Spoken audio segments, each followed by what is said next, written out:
Tonight, on the news around the world, oil government received 2 surveillance aircraft.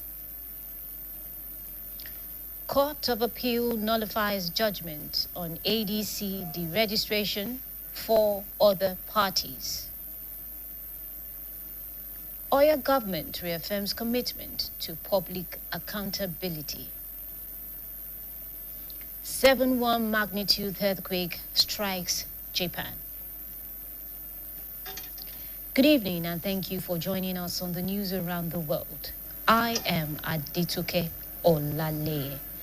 And on the sign language kana is Koride Oluleye. Our State Governor, Engineer Seyi Makinde, on Tuesday received the state security surveillance aircraft, a major milestone in his administration's efforts to strengthen the fight against insecurity and enhance the protection of lives and property across the state. The aircraft was received by the governor of the Ladoke at the Ladoke Akitola International Airport, Ibadan, where it received following the completion of procurement and regulatory processes. Details are presented by Bimbo Akopi.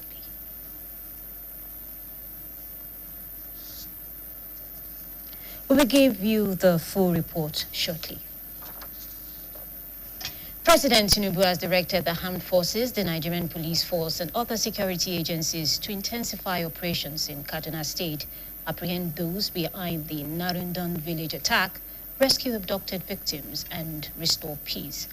According to a statement by Special Advisor on Information and Strategy, Bayo Ononuga, the president described the attack as barbaric and cowardly, warning that the perpetrators would face justice. He said criminal elements seeking to undermine the hard-earned peace and improved security being enjoyed in Kaduna State would be decisively dealt with. The president extended his condolences to the bereaved families, Kaduna State Governor Uba Sani, the state government, and the people of Kaduna State over the tragic incident. He also assured the state government and the affected communities that the federal government's support, stressing that his administration remained committed to confronting security challenges across the country. No fewer than 16 persons have been killed in a renewed attack on communities in Benue State by suspected armed herdsmen, with several others sustaining serious injuries in separate incursions across Otukpo and Kwande local government areas. The attacks, which occurred between Monday and Tuesday, also saw the assailants cart away motorcycles from fleeing farmers. The deadliest assault occurred in the early hours of Tuesday, when the attackers reportedly stormed the FAE community in the Mboju district of Otukpo local government area at about 4 a.m., killing at least 14 people and leaving many others with gunshot wounds. A local source said the death toll could rise as several residents remained missing while search and rescue efforts continued.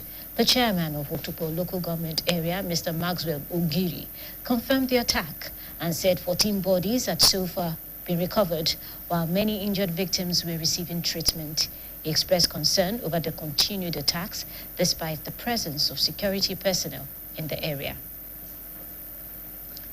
The Court of Appeal in Abuja today nullified the judgment of the Federal High Court ordering the Independent National Electoral Commission to deregister the African Democratic Congress and 4 other political parties.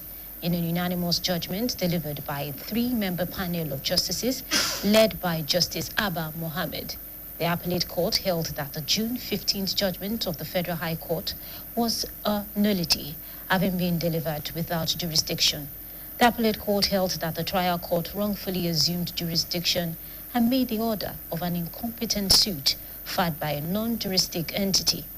The appellate court further held that the trial court failed to properly evaluate the evidence before it, noting that proof showing the parties had won various elective seats in previous elections was ignored. The affected parties are the African Democratic Congress, Action People's Party, Action Alliance, Accord Party, and Zenith Labour Party. The appellate court declared that all affected political parties remain duly registered. We shall now take a short commercial break. Please stay with us. When pain dey hammer me for back, na 2 tablets of Panadol Extra I go take. Panadol Extra get the kind of rishi for extra pain relief wey dem don put for inside am, and e be one wey dem don confirm for clinic say im be ogbonge medicine for pain wey dey tough. For fast relief from pain wey tough pass, like headache, toothache and muscle pain, I don carry waka from pain be that. Come turn down to help people dem wey need me. Kia relief from pain wey tough.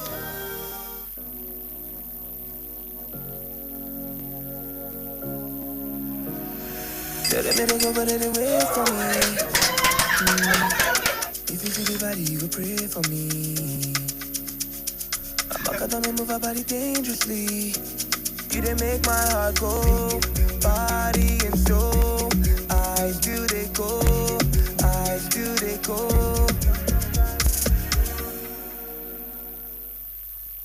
Protect every day with Hypo. Germs always find a way back. So disinfect your living room every day with Hypo. Hypo, go Hypo. Protect your home every day with Hypo. No green. Protect every day with Hypo. Hypo, go Hypo. My skin is my identity, my strength. It's unique and deserves care made specially for me. New Nivea Radiant and Beauty Advanced Care with 5 oils and 5 vitamins. 48-hour nourishment. Helps reduce appearance of stretch marks in just 2 weeks. New Nivea Radiant and Beauty Advanced Care for your shade of beautiful. Welcome back.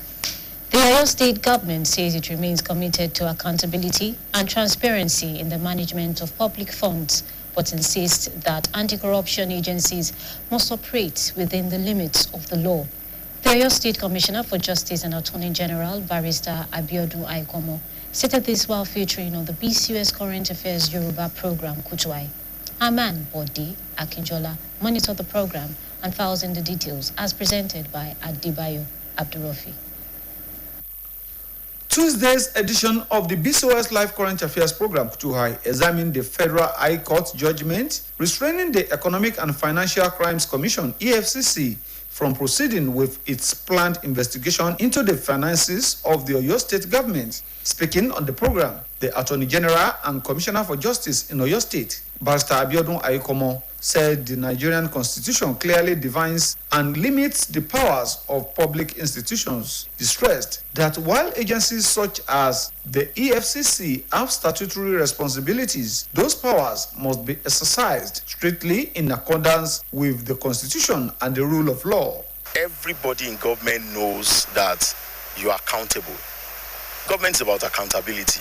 So the Oyo State government is not afraid of its books being reviewed by anybody.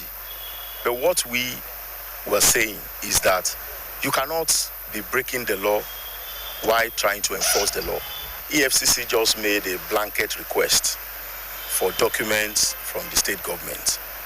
And we consider that the request is not in accordance with the law.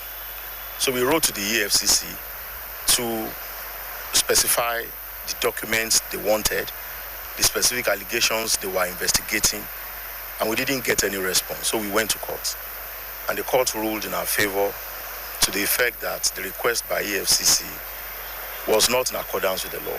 Barrister Aikomo explained that the Oyo State government approached the court after the EFCC allegedly failed to respond to its correspondence on the matter. He maintained that the state government has nothing to hide, adding that all contracts are awarded and executed in line with due process and established legal procedures. If you must make a request, you must make that request in accordance with the law. The Constitution presumed that we are innocent. The Constitution gave us right against self-incrimination. So if you tell anybody, go and bring documents from 2000, all your documents from 2021 to date, what does that mean? What the law knows is we are investigating a case of XYZ against you. Consequently, please provide us 1, 2, 3 documents that are connected to the transaction. So it helps you to meet the case. But not, when you fish and tell people to go against their interest. That is not the way the law works, and that is our position. The State Attorney General reassured residents that the state government remains committed to transparency, accountability, and strict compliance with due process in the execution of all public projects. As Nigeria's national budgets continue to increase in size, concerns over budget padding and weak accountability are also growing, raising fresh questions about transparency and effective implementation. A finance and tax consultant, Elder Julius Olaniyo, expressed this view while featuring on the BCOS Current Affairs program, Kutuai. Our man, Odi Akijola, monitors the program and files in the report as presented by Adibayo Abdurrafi. The annual budget is one of the most important economic policy documents of any government, translating policy priorities into tangible projects such as roads, schools, hospitals, security, power infrastructure, and other essential public services. Speaking on Tuesday's edition of the BCOS Live Current Affairs program, Kutu High, finance and tax consultant Elder Julius Olaniyo said, Nigeria's budgeting process has increasingly become a source of controversy